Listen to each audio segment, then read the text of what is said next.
The African Growth and Opportunity Act, AGOA, signed into law by President Bill Clinton in 2000, has been a cornerstone of U.S. Africa trade relations for a quarter of a century.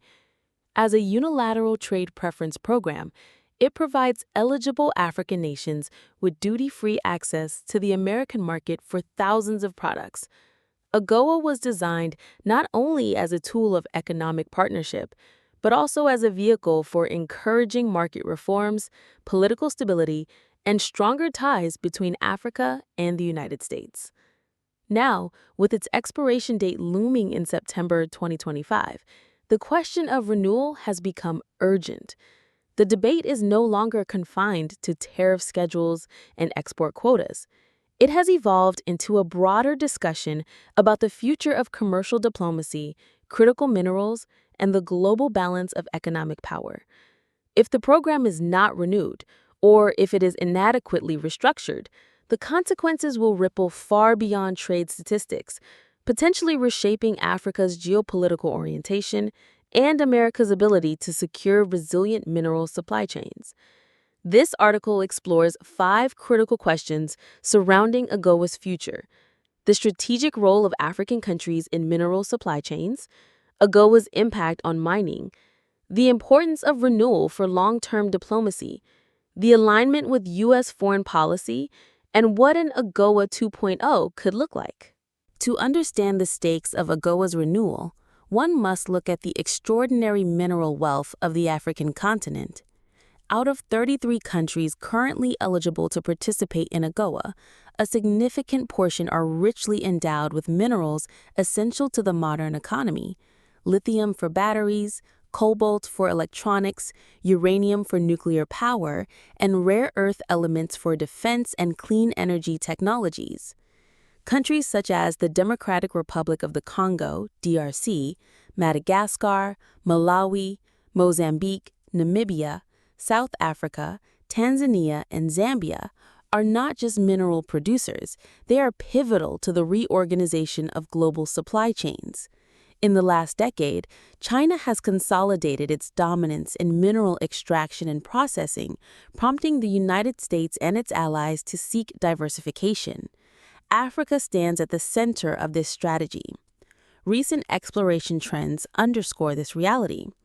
In the past year alone, 5 of the world's top 15 destinations for rare earth exploration were AGOA beneficiaries: South Africa, Malawi, Uganda, Tanzania, and Angola. These 5 nations collectively host about 50 high-grade rare earth deposits. Moreover, Madagascar, Mozambique, and Tanzania possess graphite reserves comparable to China's, even though China continues to dominate global production, 77% in 2023. According to internal calculations by U.S. agencies, AGOA beneficiary countries control staggering shares of global reserves: 70% of manganese, 89% of platinum group metals, 54% of cobalt, 23% of graphite, 10% of copper. Much of this mineral wealth remains underdeveloped, highlighting untapped opportunities for U.S. Africa partnerships. To facilitate this, the U.S. International Development Finance Corporation, DFC, has financed or is preparing to finance projects in Angola, Mozambique, Tanzania, and Zambia.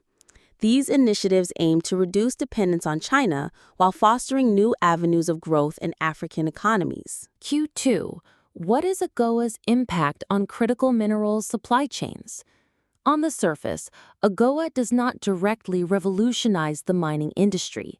Most minerals already face low tariffs when exported to the U.S., so the Act's immediate tariff preferences add limited direct value. Its true importance lies in soft power and signaling commitment. In June 2025, China dramatically expanded its influence in Africa by announcing zero tariffs on imports from 53 African countries. This sweeping gesture sent a strong political and economic message. Beijing sees Africa not as a peripheral partner, but as a central component of its global strategy. If the U.S. were to allow AGOA to expire, reimposing tariffs on African exports, the symbolism would be damaging. For African governments, the choice becomes clear. When faced with equally accessible markets in Washington and Beijing, but one with larger infrastructure financing, faster project approvals, and guaranteed mineral offtake agreements, they may tilt toward China. Thus, the continuation of AGOA is not about tariff margins. It is about credibility, consistency, and the geopolitical competition for Africa's future. Q3. Why is renewing AGOA crucial for building long-term minerals diplomacy? The mining industry, while lucrative, cannot serve as Africa's sole economic engine. Unlike manufacturing or agriculture, mining generates relatively few jobs because modern extraction relies on machinery, automation, and specialized expertise rather than large labor forces. Africa, with a population expected to rise from 1.4 billion today to 2.5 billion by 2050, urgently needs job creation on a massive scale. This is where AGOA plays a transformative role. Beyond minerals, it has fostered growth in labor-intensive industries such as textiles, agriculture, and livestock exports. Namibia provides a telling case study. With more than 7.7 million cattle, sheep, and goats, Namibia spent 15 years aligning its livestock sector with U.S. safety and logistical standards. In 2019, it became the first African nation to export beef to the United States. By 2020, exports reached 860 tons, with projections aiming for 5,000 tons by 2025. This access has supported Meatco, Namibia's state-owned meat corporation, which now benefits from tariff-free entry into the American market. The continuity of AGOA is critical for sustaining this success story. If the program lapses, Namibia's fledgling beef industry risks collapse, undermining years of investments and jeopardizing broader economic stability. But Namibia's importance does not end with beef.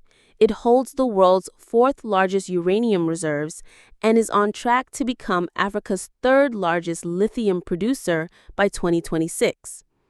Today, uranium mines such as Rossing, Husab, and Langer Heinrich are heavily influenced by Chinese ownership, while the Lofdal Heavy Rare Earths project includes Japanese investors.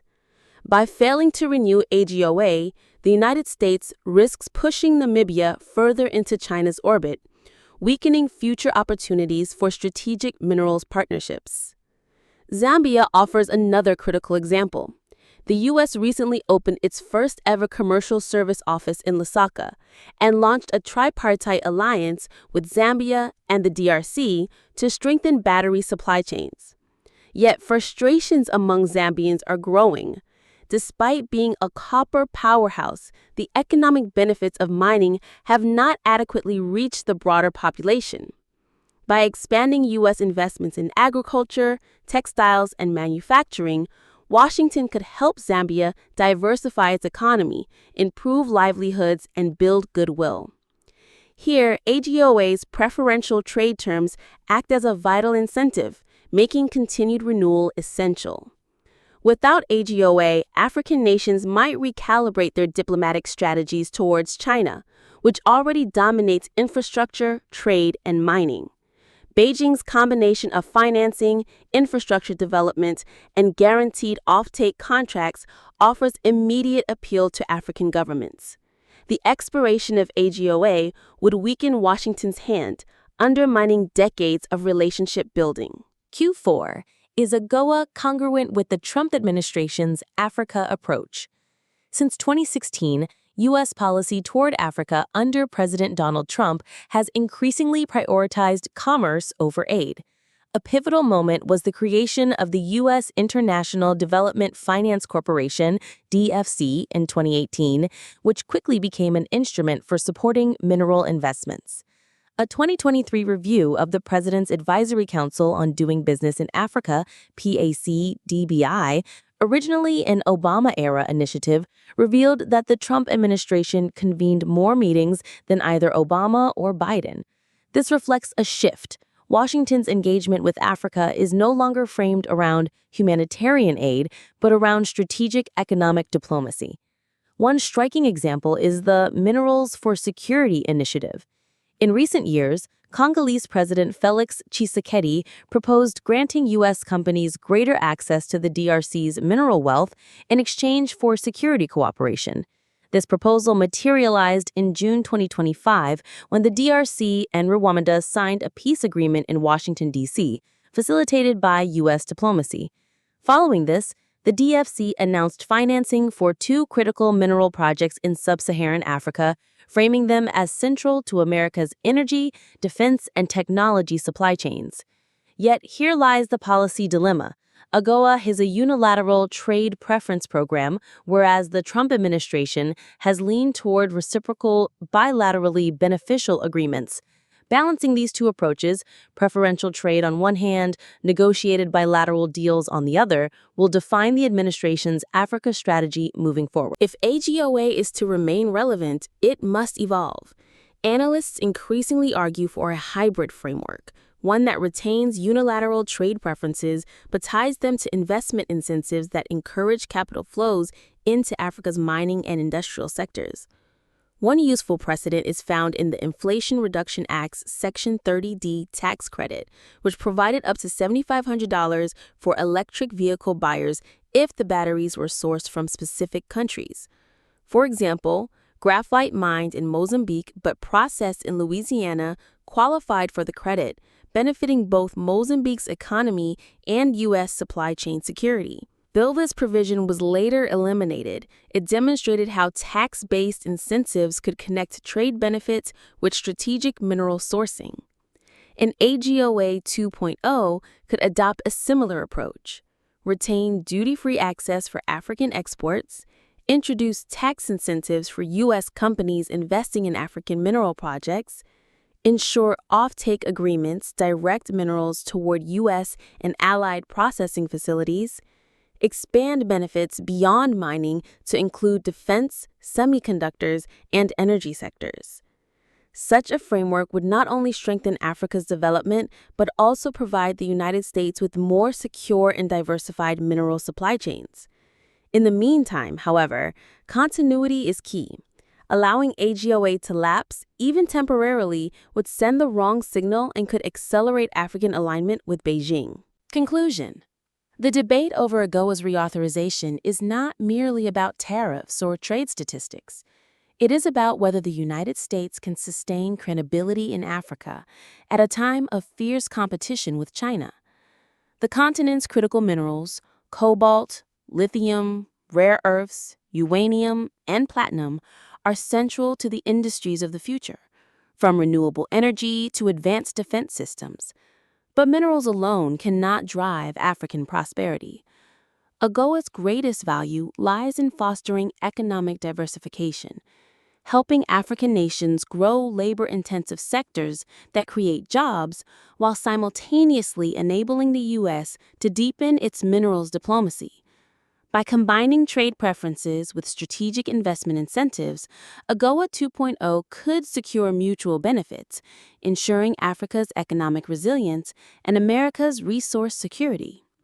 The stakes are high. Letting AGOA expire would weaken U.S. commercial diplomacy, cede ground to China, and miss a rare opportunity to build a truly 21st-century partnership with Africa.